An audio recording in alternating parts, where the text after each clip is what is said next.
দর্শক কে বলছেন, কোথা থেকে বলছেন, আপনার নাম বয়স বলে প্রশ্ন করুন।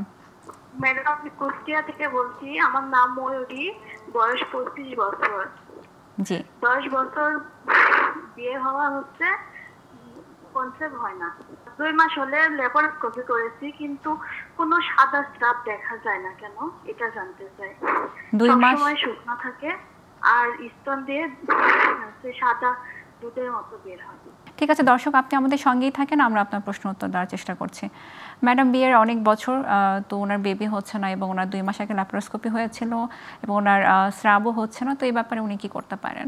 অনেক দিন ধরে বন্ধ্যাত্ব সমস্যা ভুগছে এবং আমরা এইসব ক্ষেত্রে 3 বছরের বেশি, ইভেন যদি পেশেন্টের বয়স যদি 35-এর নিচে হয় এবং 30-এর নিচে হয়, 3 বছরের বেশি হলে সাধারণত আমরা এটাকে ল্যাপারোস্কোপি করে ফেলি।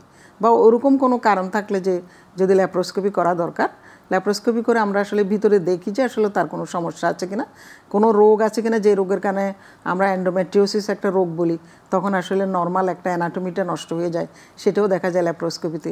টিউবটা ঠিক আছে কিনা সেটাও দেখা যায়, অন্য কোনো সমস্যা আছে কিনা সেটাও দেখা যায়। যাই হোক, পেশেন্টের যদি টিউব যদি ঠিক থাকে, তাহলে এখন পেশেন্টকে 3 মাস হয়েছে, পেশেন্টকে আমরা প্রথমে 6 মাস অবশ্যই চেষ্টা করতে বলি এবং অবশ্যই গাইনোকোলজিস্টের আন্ডারেই থাকতে হবে, ফলো আপে থাকতে হবে।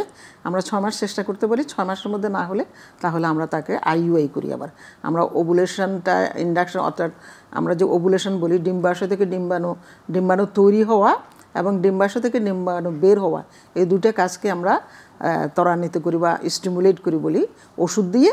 তারপর আমরা আইইউআই করি। আইইউআই একটা পদ্ধতি, বিশেষ করে ল্যাপারোস্কোপি করার পরে 6 মাসের মধ্যে বাচ্চা হওয়ার সম্ভাবনা বেশ বেশি থাকে। যদি না হয় তাহলে আমরা আইইউআই করি। তো পেশেন্টকে হয়তো আর 2-1 মাস অবশ্যই যিনি ল্যাপারোস্কোপি করেছেন তার সাথে সম্পৃক্ত থাকতে হবে, যেতে হবে, আসতে হবে। যদি দেখুন 6 মাসের মধ্যে বাচ্চা না আসে, তাহলে একটা আইইউআই পদ্ধতিতে তার সন্তান আসার জন্য চেষ্টা করতে হবে।